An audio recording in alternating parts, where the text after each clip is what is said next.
Why can't I talk? I don't understand. Why can't I talk?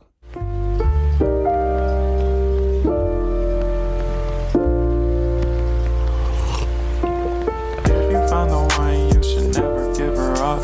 I think it's the way life changes when in love, yeah. I surround my soul with the positivity. Hey guys, it's Simply Yel here. Welcome back to my channel and welcome back to Discussions with Simply Yels. So what I want to talk about today is a very taboo subject, and this is what I kind of want to do with this playlist that I've got on my channel, Discussion Times with Simply Yels. Check out my first video, the link's in the description box down below. It is about relationships and how you should trust yourself and be confident, and it's about my experiences during my relationships. So what I kind of want to do with this playlist is talk about taboo subjects where not a lot of people want to talk about it, and you know, it makes people uncomfortable. And you know what, we're going to talk about on this channel because that's what it's all about here in this playlist, especially because all of these subjects need to be taught to the generations and the generations to come. I feel like it's very important subjects, and I feel like everyone should really educate themselves, and if I can help out in that way, I would. And that's exactly what I want to do. I want to help people out. I want to help people understand the importance of these subjects and the importance of how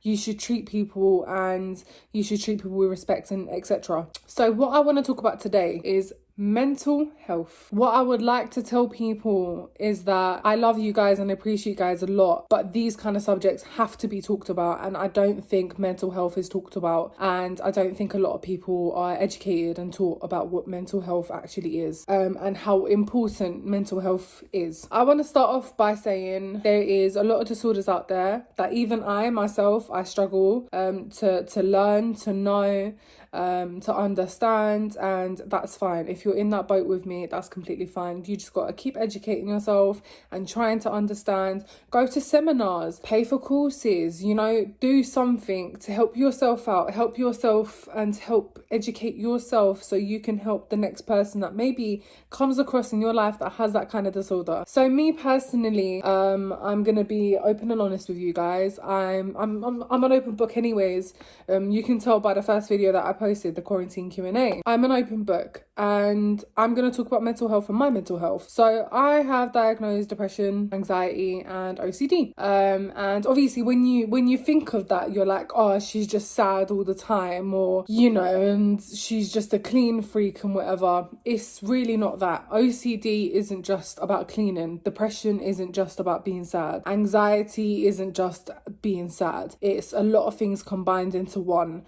And a lot of people just don't seem to understand that, or they're clueless about the subjects and stuff. So I'm here to teach you guys about what these subjects are and how important they are, and how you should really check on your loved ones. Over the past years, I have dealt with depression, I have dealt with anxiety, and I think in the last 2 or 3 years my OCD has gotten on its all-time high. So I'm not going to talk too much about myself. I just want to educate everyone else about these subjects and stuff. Depression isn't just about being in a dark room and being sad about life and things like that. Depression could be you see someone smiling down the street going to work, but inside they don't feel like that and they're depressed. And you know what? That's hard. That's very hard, because depression isn't just always about crying in dark and empty rooms. It literally is going into work happy and stuff and coming home and being in the same routine. It could literally be you living your life thinking everyone around you thinking you're living your life and stuff like that, but you could still be battling your own thoughts in your head. And it's such a tough thing to talk about, to educate people about, and to go through. A lot of the people that follow me, a lot of my subscribers, a lot of the people that view this might actually say, you know what, yeah, I've got depression too, and they can relate to this and they can relate to the things that I'm about to say. I feel like it's hard, it's tough, and some days you don't want to get out of bed,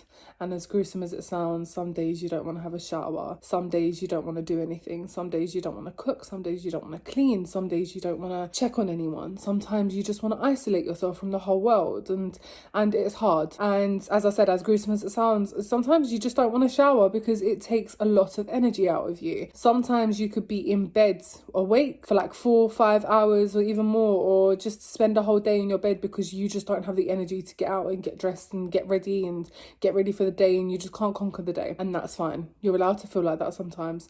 And if it's a constant thing for you, don't be afraid of asking for help. We're in a generation where our mental health doesn't come first. Our health doesn't come first. We're in a generation where we feel bad and we feel guilty for calling in sick to work. It's hard because in this generation, I don't think a lot of people understand, or the generation above us, like our parents don't really understand what mental health is and how you can really be affected, and there's so many different disorders and there's so many things that you could have and you can feel, and they obviously don't see anything wrong with you because you continue acting all right and stuff like that. And as I said to you guys, it's okay not to be okay. I just want to let you guys know that you are loved, you know, you are loved, and check on the people that you love, because it's hard enough in the world as it is, and it's hard enough to be dealing with your own battles in your head. So it will be nice if you can check on your friends and check on your loved ones, because you smiling at someone could really save them. You know, you being kind to someone could really save them. You being just polite and nice and being thoughtful and considerate about other people's feelings can really save them and make them feel good about themselves that day. We're in a generation where mental health is frowned upon and it's not really understood. So what I would like for the viewers at home to do is educate yourself about these different disorders. Educate yourself about what depression is and what anxiety is and how people feel and how you can help someone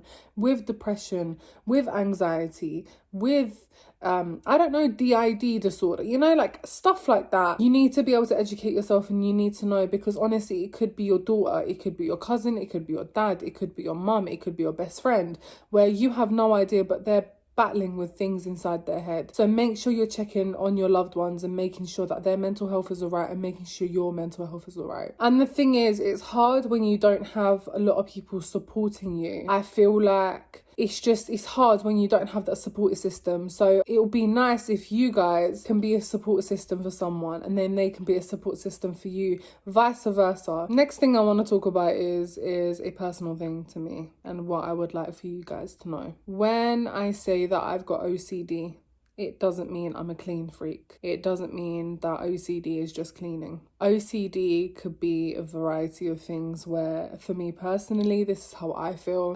It's questioning and doubting yourself about if you locked the door or not, and going to check it after the 10th time you checked. OCD is where, personally, as I said, for me, it's where I come home and I have to wash my hands about 3 times before I'm satisfied. And even then, if my hands feel dirty, it just feels dirty. You can feel the dirt on there. You can feel like just the bacteria and stuff, and that's hard. So I have to wash my hands again and sanitize my hands again. OCD is about losing yourself if someone touches your stuff, you know, without realizing and stuff. Like, I know they're trying to help, but at that point you feel so uncomfortable, you want to cry, and you want to, you know, it's hard for someone like me to go through change. So I have to mentally prepare myself. If I'm trying to change my room or something, I have to mentally prepare myself and say, you know what, today's the day I'm going to change my room. But if someone does that for me instead, I will have a mental breakdown and I will cry and feel uncomfortable and feel sick, because I was going to do that for me and someone took that away from me.